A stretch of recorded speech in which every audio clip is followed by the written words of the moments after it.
all the road ahead. At last you're gonna be free. You love her, you kiss her, you got the Teresa. That's the night away. That's the night away. That's the night away. That's the night away.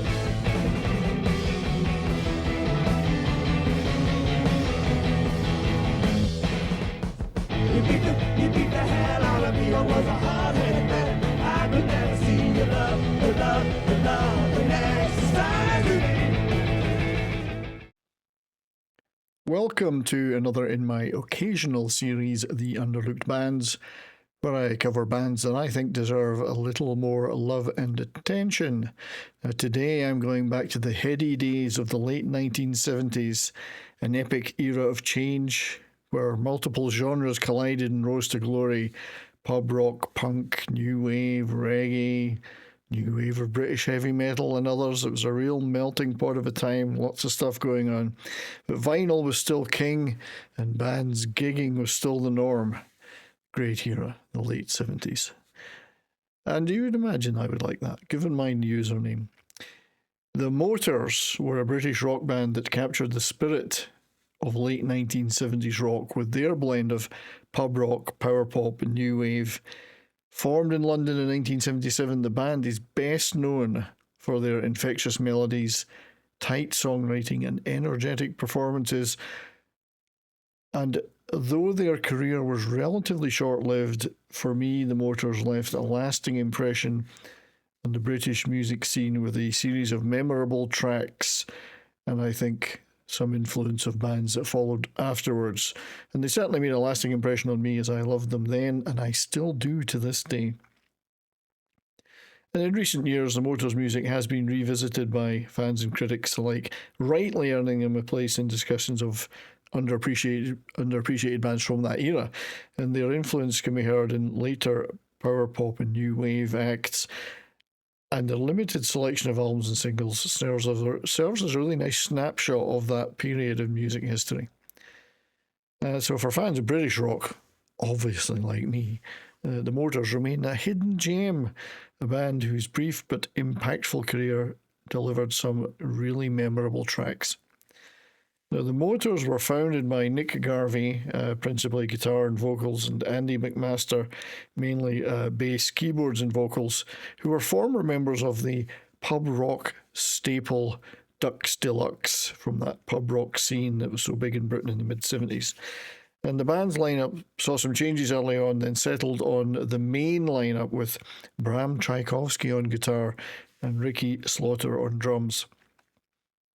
With appearances at the Marquee Club and on shows such as John Peel, they quickly gained attention for their driving rhythms and anthemic songs, aligning them with the kind of burgeoning punk and new wave movements that were coming out. A lot of those pub rock bands, as they were called, pub rock, that genre kind of transitioned over into that sound. So by May 1977, they had signed to Virgin Records. Their debut album, One, released in 1977 and produced by the legendary Robert John Mutt Lang, showcased a mix of raw energy and melodic sensibility. The album opener and single, Dancing the Night Away, demonstrated the band's knack for blending gritty-edged rock with radio-friendly hooks and is, in my humble opinion, a power pop classic. The song became a minor hit and earned airplay in both the UK and the US and was even later covered by Cheap Trick, another one of my all-time favourite bands.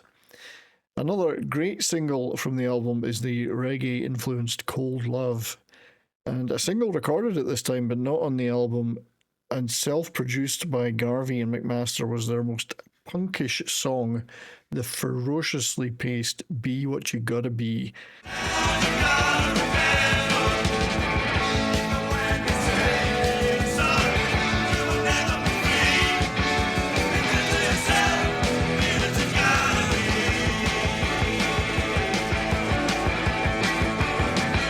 Check out live recordings of those two tracks, which later appeared such as on the B-side to the 12-inch version of Airport, which I have in my collection. It showed what a great live act they were. So the debut album is a great record. It's albeit a bit rough around the edges, but the band was growing in confidence, and the follow-up album, 1978's Approved by the Motors, is considered by many to be their finest work. They totally committed to their melodic and hook-laden pop instincts without losing the tough edge, and the songwriting, principally of Garvey and McMaster, is outstanding.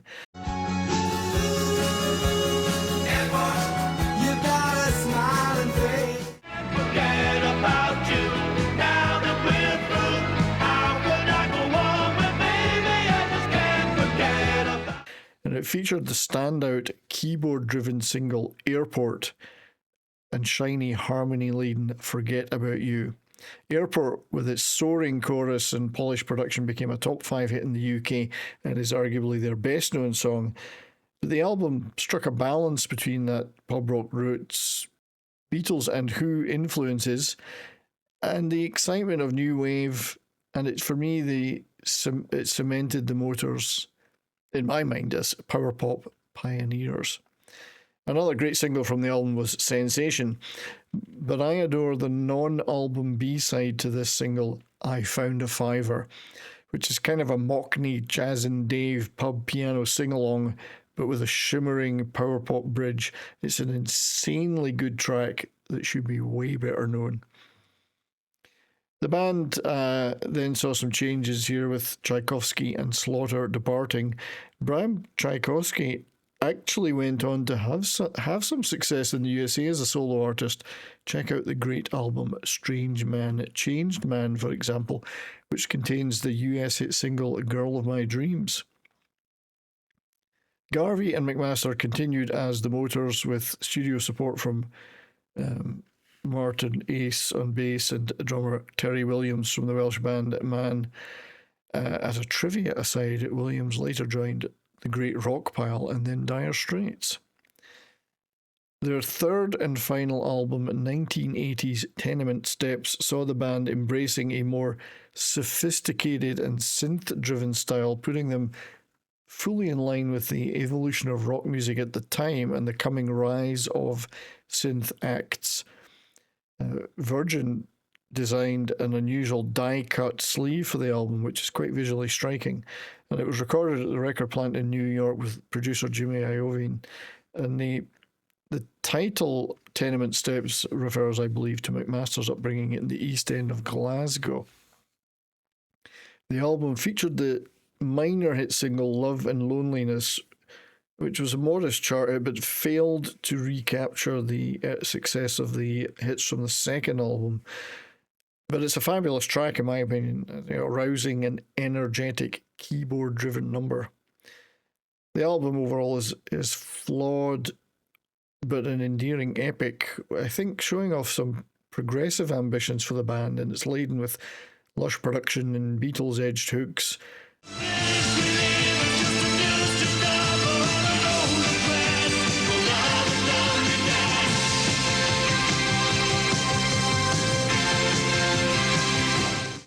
Whilst retaining the core Motors energy. It's the sound of a band in transition seeking a new direction, and I'm just sorry we never got to see how that transition would have turned out. The Motors disbanded in 1980, but their music remains for me a testament to a vibrant era of British rock. Songs like Airport and Dancing the Night Away continue to resonate with fans of that era. And while they never achieved the enduring mainstream success of some contemporaries, for fans of British rock, the Motors remain an impactful hidden gem. So thank you for watching this video. Please consider a like and subscribing, and check out my other videos. And if you have any memories of the Motors, please leave a comment. And please, if you've never heard of them, go check out some of the tracks and albums mentioned in this video. Anyway, till next time, stay well and keep on rocking.